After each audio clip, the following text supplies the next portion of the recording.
अगर आप भी लेना चाहते हैं देश दुनिया की तमाम जानकारी तो आज ही सब्सक्राइब करें हमारे चैनल को। साथ ही नीचे दिए बेल आइकन को जरूर दबाएं ताकि हर अपडेट आप तक पहुंच सके। नमस्कार, मैं साक्षी न्यूज़ सेटअप पर आप सभी का स्वागत है। सेना में शामिल होकर गर्व और खुशी तो होती ही है, साथ ही देश के लिए कुछ कर गुजरने का जो जज्बा पैदा होता है वो अभूतपूर्व होता है। जम्मू कश्मीर के हमारे 301 बेटे जिन्होंने कि अपना प्रशिक्षण पूरा कर लिया है और सेना में औपचारिक रूप से शामिल किए गए, आज जब प्रभा साक्षी ने उनसे बातचीत की तो उनके अंदर देश के लिए कुछ कर गुजरने का जो जज्बा दिख रहा था वो वाकई देखने लायक था। और पासिंग आउट परेड में जिस तरीके से लोग जो कि हमारे परिजन थे, जो हमारे जवान सेना में शामिल हुए हैं, जो प्रशिक्षण पूरा किया है, अब देखिए कि इनके परिजन आए थे, खुशी से आंसू छलक पड़े इन सभी के और सब ताली बजाते रह गए। क्या कदम ताल थी, क्या लय थी हर चीज में। और जब देशभक्ति से परिपूर्ण माहौल हो तो अपने आप में ही जो वातावरण है वो पूरा देशमय, पूरा देश भक्ति से परिपूर्ण हो जाता है। आज की इस खास रिपोर्ट में दिखाते हैं हम आपको कि जब Jammu Kashmir light infantry regimental centre में पासिंग आउट परेड हुई तो कैसा दृश्य था। हम आपको मिलवाएंगे हमारे जवानों से। और जीओसी साहब जो कि कमांडर हैं चिनार कॉर्प्स के, उन्होंने जब संबोधित किया मीडिया को तो क्या कहा और खास तौर पर पाकिस्तान को कैसे चेतावनी दी है, ये भी इस रिपोर्ट के अंत में दिखाएंगे। लेकिन सबसे पहले देखते हैं जरा पासिंग आउट परेड और उसके बाद बात करेंगे जवानों से।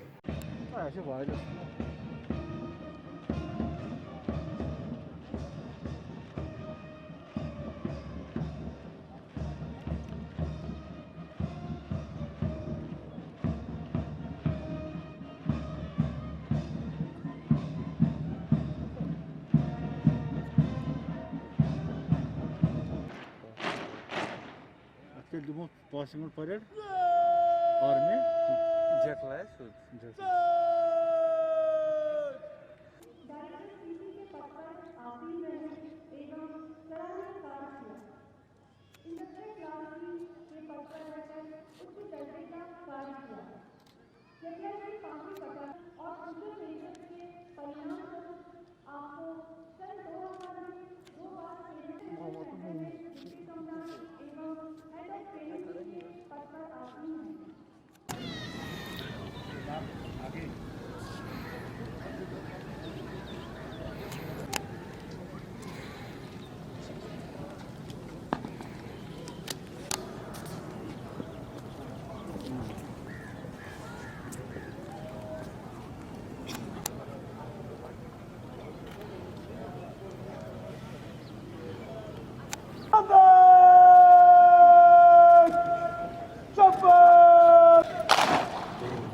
नौ जून 1990 को भारतीय सेना के काल के दौरान 11 जैकड़ा विमान अधिकारी 106 कप्तान के पद को सुशोभित किया।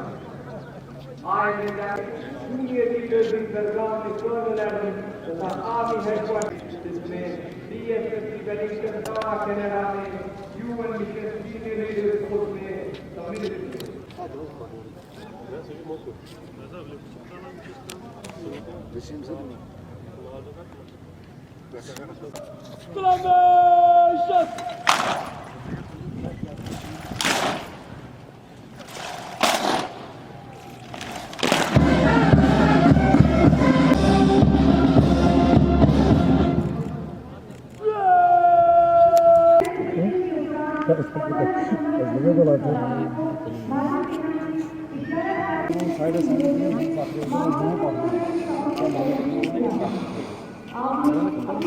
Janab, sir. Oh, we should push in. Now, you want to keep? Please, eh? No problem. Bus.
नाम राकेश सिंह है और मैं डिस्ट्रिक्ट रामबन का रहने वाला हूँ। आज का दिन हमारे लिए बहुत ही बड़ा दिन है। 1 साल ट्रेनिंग हो गया, अभी ट्रेनिंग ख़त्म हो गई हमारी, तो बहुत अच्छा फील हो रहा है। अभी सैनिक बन के हम घर वालों के लिए यही मैसेज है कि नहीं आए वो बुरा तो लग रहा है, पर अच्छा भी फील हो रहा है कि आज यंग सोल्जर बन गए हैं और अभी छुट्टी भी मिल रही है। 1 साल से छुट्टी भी नहीं गए थे हम, कोविड-19 की वजह से छुट्टी भी हमारी कैंसिल हो गई थी, अभी जा रहे हैं हम छुट्टी पे। सर आज हमें बहुत ही अच्छा फील हो रहा है क्योंकि सर हमारी 11 महीने की कड़ी ट्रेनिंग के बाद हमें आज रिक्रूट से राइफलमैन बने सर।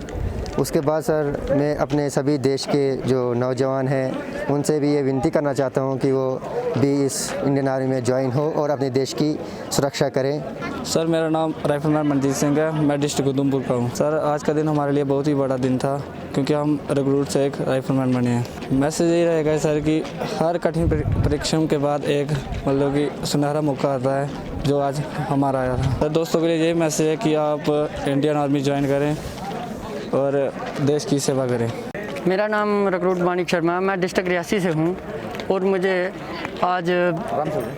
मुझे इस परेड में आके शपथ परेड करके बहुत ही गर्व महसूस हो रहा है कि मैं आज भारतीय सेना का एक सिपाही बन चुका हूँ। सर हमने तो सब कुछ सीख लिया, अब इस पे हम पे ही डिपेंड करता है कि हम कैसे जाके यूनिट्स में अपने अपने काम करें और हमें ईमानदारी से जाके काम करना है। आज का जो Jammu and Kashmir light infantry regimental centre का जो परेड था ये बहुत प्रोफेशनल तरीके से कंडक्ट किया है और इसके लिए बधाई है कि हमारा जो कमांडेंट साहब हैं, उनके ऑफिसर्स हैं, उनके जितने भी ड्रिल उस्ताद हैं और ख़ास तौर पर आज का 122 रिक्रूट ट्रेनिंग जो कैडर था उसके लिए मुझे पता है कि ऐसा ड्रिल कंडक्ट करने में कितना मुश्किलात आता है।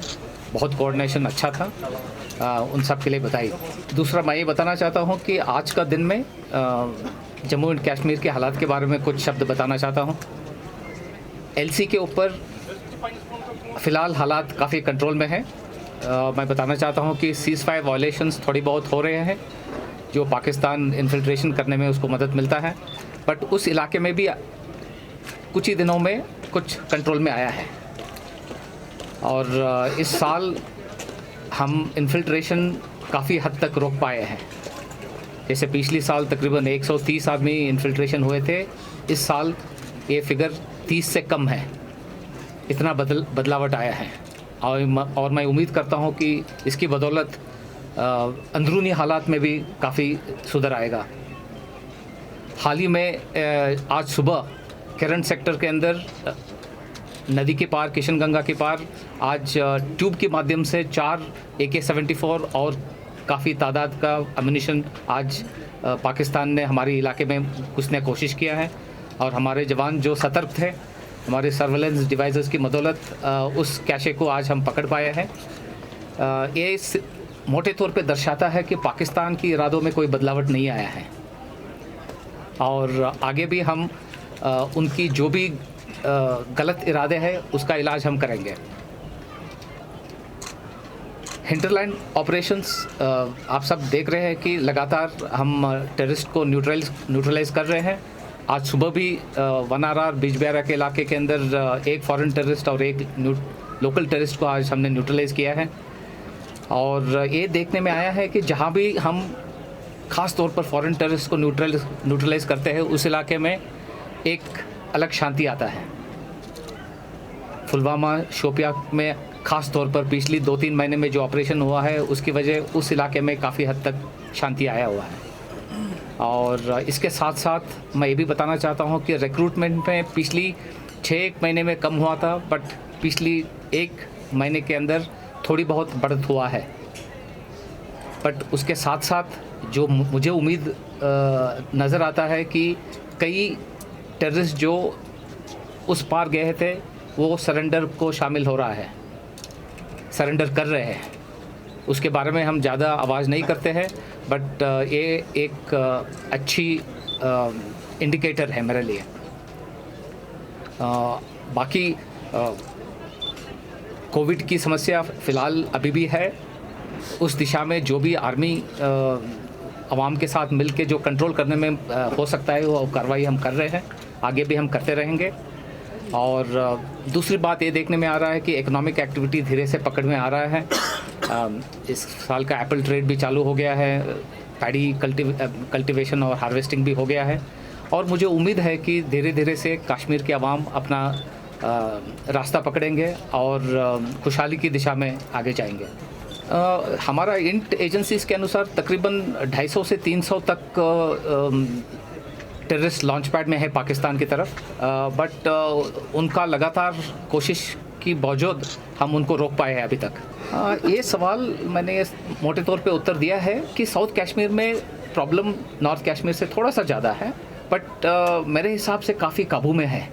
पिछली 15 दिन में रिक्रूटमेंट में कमी हो गया है, 1 महीने पहले उससे थोड़ा सा बढ़ गया था, और मुझे उम्मीद है कि इधर की जो नौजवान है उनको जो रास्ता सही है वो नज़र आएगा, और हम उम्मीद रखते हैं कि ये जो सिलसिला है वो उसमें कटौती आएगा। मेरे हिसाब से हार्वेस्टिंग से ज़्यादा ताल्लुकात नहीं है।